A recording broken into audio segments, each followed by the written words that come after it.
It's the absolute big one. We have Hikaru Nakamura taking his chair. He's going to play against Magnus Carlsen in this Armageddon. There you have Magnus entering. Both of them remove their jackets. You know why? Because this is going to be Armageddon. 10 minutes for Hikaru, 7 minutes for Magnus with draw odds. And you don't really want your jacket to come in between when you're making those quick moves on the board. Hikaru looking at the big screen, both of them taking a sip of water. They have to adjust their pieces now. Magnus always does it before his game. And the classical game was a very quick draw. So over there, Magnus would be happy with that because he had black. And off we go. D4 by Hikaru. Knight comes out. C4, E6. We saw the Nimzo Indian in classical game. But Magnus now changes with Queen's Gambit declined. Hikaru takes CD, ED, the exchange variation there. Bishop comes to G5. This structure which we have on the board is called the Carlsbad structure. And now Magnus brings his bishop out to E7. Hikaru pushes his pawn to H6, bishop H4. And Magnus goes for his line which he's played sometimes, bishop G4. F3 comes back. Look at Hikaru's speed of blitzing out moves. He's clearly making a statement to Magnus that I am well prepared here, so be careful. Magnus also making his moves quickly. This is definitely turning into a prep battle. Black also castles. Rook E1. Now this is the new move. This is the novelty in the position. This position had been reached before. It was the first time Rook E1 has been played, and you can see Hikaru thinking about his move. Bishop C2 played. Very interesting choice here. Just putting his bishop back. Maybe the bishop can pop out from here to go to A4. Also, queen can often come here and threaten some things on H7. The time is 9 minutes 36 seconds for Hikaru. 6 minutes 18 seconds for Magnus. He goes Rook C8 and finishes his development. Brings all the pieces into the game. And now Hikaru brings his knight out to F4. This is an interesting move. For Magnus, it's a little bit of a worry that Hikaru isn't taking much time on the clock. And look at him there, just saying, I don't really get it. You know, isn't Hikaru blundering a pawn here? Because somehow there are some tactics that are coming up. Well, Magnus says, yes, it's a mistake. Hikaru takes on E6, Fe6, pawn takes D4, and Magnus, is he going to take this pawn? Is he going to do that? Because knight takes, queen takes, bishop C5. Oh, he takes it. He takes it. And look at Hikaru. He's not even looking at the board. He goes bishop G6. And he looks at Magnus. And Magnus goes back in the chair. There's so much of action happening which is unsaid. Because Hikaru is in his prep. Magnus is a little bit stunned there with the way Hikaru is moving. The rook is attacked now. Of course, the bishop had to be played so that the knight could not take it, and you can see Magnus now being very careful and concentrated because it was till one point he thought Hikaru was prepared, but after knight d4, if Hikaru still blitzes out his moves, then Magnus can be in big trouble now. So the rook first needs to be saved. There's no other way. You go rook f8 and then Hikaru hits the knight. The knight has to move back and then the rook snatches the pawn, which would give white a huge advantage.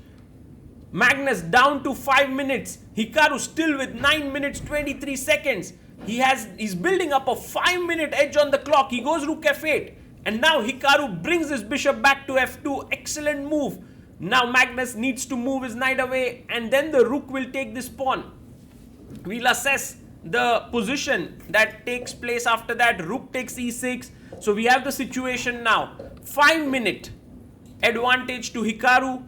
Clearly better position out of the opening, and there he takes a sip of water, calms himself down because the first phase has definitely ended well for him. Now the knight is attacked. Where do you go? The best move now is to go knight to e2 because you can't really, you can go knight e4, but then knight d5 and suddenly everything looks a little bit blocked in there. So that's the reason why knight e2 attacking the pawn on d4 makes a lot of sense. You then have 1, 2 and 3 attackers, and it's not so easy to defend this d4 pawn. So Hikaru rightly taking his time here because this is the first move that he's come out of his prep. Magnus very focused. and he plays his knight to e2. The best move is on the board. You can bank on Hikaru and Magnus to find some of the best moves. After all, they are the two best speed players on the planet. And now, how does Magnus continue? There's one way to just give up this pawn, to go knight d5 and tell Magnus that if you want to take this, please be my guest. You are looking at the f4 square. So basically, if knight here, then knight takes. If bishop takes here, then knight f4, and it is trouble time. So actually Magnus can go for this knight d5 move, but he is thinking, and it's a bit worrisome, right, for Magnus, because he's down to now 3 minutes on the clock and he's just made 20 moves. And then in the end, you'd get only 1 second increment per move after move 40, and that generally isn't enough to even think a bit. It's just enough to make your moves.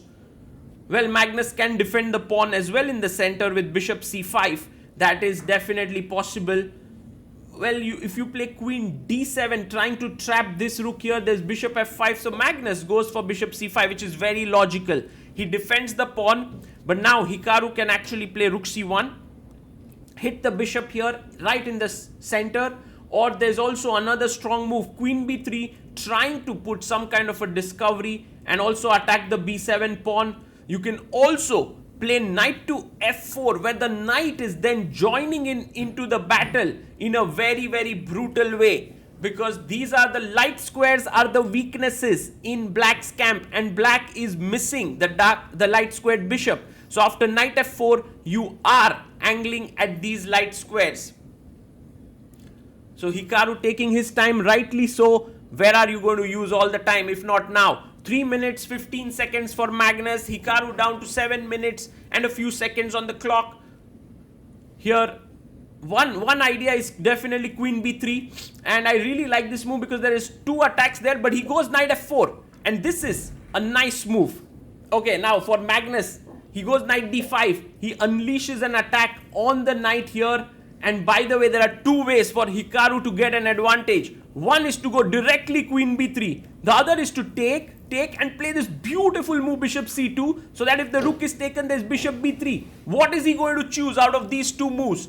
Because queen b3 is such a classy move. He finds it. Queen b3 on the board. If you take rook takes f4, there's rook e8 check and you lose the queen. And if knight takes f4, then there's a deadly disco. Look at Hikaru there, sitting in his chair like a boss. He knows that he is winning here. He knows that the game is... Magnus is in trouble. Magnus makes the move, clearly knowing that his position is bad. Rook d8. And now he can take back. Rook takes d8. The resulting position is better for white because white has a queen for a rook and knight. And Magnus thinking about with which piece to recapture. He can take with the knight, take with the rook, take with the other rook, because knight defends the b7 pawn. He takes back with the c rook. He now has 2 minutes 24 seconds as compared to Hikaru's 7 minutes. What could be more winning than this? Hikaru has a better position, 5 minutes edge on the clock. And now let's see if he can manage his nerves, because one of the most difficult things to do against Magnus is keep your control on the nerves. But Hikaru has managed to do that well recently, especially since the time he's been saying that, you know, chess is no longer my main profession. Streaming is, he doesn't feel those nerves in such moments. Queen takes b7 is taken. Now the knight is hanging. So if you take the bishop, I take your knight. And then I attack the knight and the bishop both. So again, a bold move there by Hikaru, really calling out Magnus's calculations in this game. Knight comes to e5. Now both the knights are actually threatening the bishop. The bishop has to move. Maybe bishop e4 is a good move here, just centralizing the bishop. You know, you want to make such solidifying moves where you have pieces on good squares protected by the pawns so that you don't have to worry under time pressure. Bishop b6 played. All of Magnus's hopes now lie on this pawn, because if this pawn starts to run down the board, it can create quite a lot of trouble for Hikaru. Also, having 2 knights next to the white king is never an easy task to manage, because there are checks coming in from everywhere. But what Hikaru can now do is destabilize this structure here with a4, a5. And he does it. Beautiful move there by Hikaru Nakamura. He wants to remove this bishop here from b6, threaten a5, chop this pawn and make this pawn into a queen. Magnus having 2 minutes to figure out what to do. He plays his knight to c4, stopping a5 for the time being, because now a5 of course loses the pawn. It's well defended, but also threatening to take on b2, threatening knight d2 to sort of attack this bishop on e4. And now what is Hikaru going to do? He has to be calm here. Like for example, a move like b3 is met with knight a5. What a move by Hikaru Nakamura. Absolutely love it. He hits the knight. If you take here, he's seen queen b5, traps the knight. This is some insane bit of calculation here by Hikaru. It's also showing why Magnus finds it so difficult to play against him. It's not just because Hikaru plays fast or is, has great intuition. He calculates, and he calculates sharp lines. He looks at these little details, these little nuances here. And Magnus now once again has to look at them in his limited time, 1 minute 21 seconds, and makes the move knight d2, attacking the bishop and wanting to take it, because once it's taken, the rook opens up and there can be some interesting things that could happen on the f file and the diagonal. a5 played, so that if you take here on e4, I can actually interpose. A takes b6 in the position. So Magnus now plays bishop c5. He keeps his bishop on the board. And Hikaru now has many moves at his disposal, but the most accurate of them is bishop b7, keeping the bishop in the game. Is he going to play this? Magnus down to minute and 14 seconds. Hikaru has 4.5 minutes on the clock. So Hikaru doing very well on the time. He's also using his time pretty well and keeping his advantage. In fact, increasing his advantage. Right now, he has a +3 advantage in the position.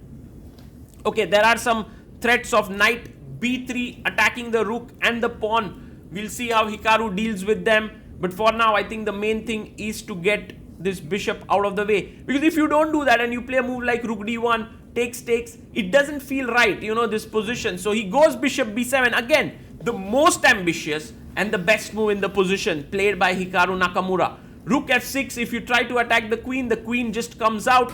Magnus now needs to move quickly. He plays knight to b3, attacking the rook. The rook can of course come back right into the center, and I think it wants to be there. On d1, it will stop the pawn from advancing further, and I think that's the best move there.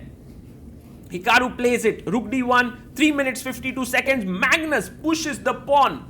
Fantastic here, chess going on, because see what Magnus wants now is he wants to push d2, maybe get his rook from e8 to e1. Also, if you take the bishop, knight c5 attacks the queen and the bishop. This is already good enough often for many white players to not play this move. But let's go deeper. After taking, knight takes, you are attacking these two. But what I can do is I can chop this pawn, attack your knight, so that there's no time to pin me because your knight is hanging.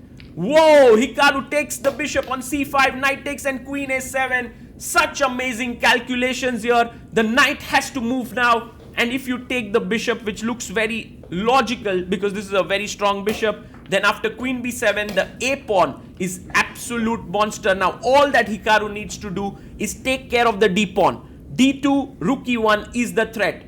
The best way how you can deal with this is to play queen f7 attacking the knight. It would be a fantastic move because after queen f7, d2, you can simply take here, and after takes, the rook is hanging. So these are little very accurate moves, and if Hikaru finds this, Magnus would not even have an iota of counterplay here. But the most natural move to play here is g3 because you want to kick this knight away. It's the most natural way to play. 46 seconds for Magnus. He looked up at the screen wanting to know how many moves are completed. We are on move number 35 now, which means Magnus has to make 6 more moves before he starts getting 1 second increment per move. Hikaru, you can feel it. Yeah, he's getting a bit nervous here because he knows he's completely winning. He wants to push his pawn, but look, a6, d2 is coming in. So he plays g3. And now Magnus, of course, going to play d2. He's thinking here. and plays it. D2 on the board. Now king f1, very important move to be played. Yes, there are lines to be calculated after knight d3, but all of them end in white's favor. King f1 has to be played. What Hikaru must avoid is queen b4, because it's a very logical move, looking at the even square, stopping this, but then Magnus has a killer blow. So Hikaru must go king f1, and then let's say after knight d3 you take here and you are completely winning this position. There's no real problems there. And if knight d5, then also you should take here knight e3, king e1, and you're somehow saving everything. So this is the moment where Hikaru has to calculate, but he's already down to 1 minute and a few seconds. Plays queen b4, blunders. Magnus instantly finds rook d4. What a move by Magnus Carlsen. The queen can no longer remain on this diagonal. Queen takes rook is met with knight e2 check, and this is over. Queen c3 with knight e2 check. Rook e1 coming in. Hikaru has blundered, needs to give up his queen. Rook takes. Look at Magnus. He knows he's back in the game. He's now a piece up, but Hikaru has 3 pawns. And these 3 pawns are very, very dangerous.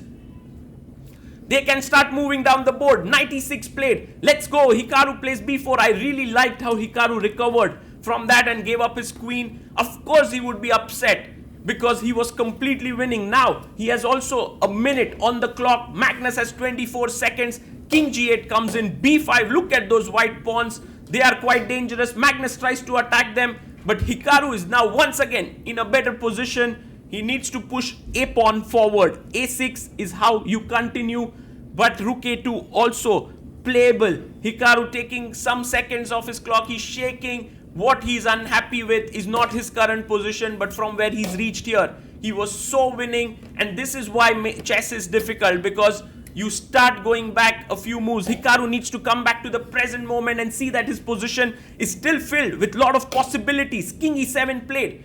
And now Hikaru has more time. He has 45 seconds. Magnus has 15. He pushes his pawn. Magnus brings his knight to blockade the pawn. The king comes up. King comes to defend. Oh, and Hikaru changes tracks. He goes to the other side, which is very smart, because now Magnus needs to be very careful on how he's going to deal with the play on both sides. h4 played. He wants to play h5 and then move in with his king somehow. Magnus has very little time. 4 seconds. Plays king d5. I think Magnus is not ready for this time sort of battle here.